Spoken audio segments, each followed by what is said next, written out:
मैंने पूछा, ये आप क्या कर रहे हैं? तो आपने मुझे तौहीद की दावत दी। चूंकि मेरा दिल बचपन ही से कुफ्र और शिर्क की आलूदगियों से पाक था और मैंने कभी बुतों को सजदा नहीं किया था, इसलिए मुझे करमुल्ला वजह कहा जाता है। इसलिए हक की आवाज मेरे दिल में फौरन उतर गई। मैं बच्चों में सबसे पहले इस्लाम लाने वाला खुश नसीब ठहरा।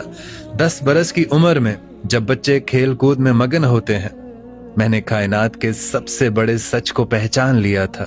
मैंने देखा कि कुरैश मक्का आपका मजाक उड़ाते हैं, आपको तकलीफें देते हैं, लेकिन मेरा ईमान हर गुजरते दिन के साथ पुख्ता तर होता चला गया। और फिर वो 3 साल जो हमने शुएब अबी तालिब की घाटी में महसूरी में गुजारे, वो मेरी जिंदगी के सख्त तरीन आयाम थे। भूख, प्यास, बच्चों का बिलखना, कुरैश का समाजी बायकॉट। इस दौरान मेरे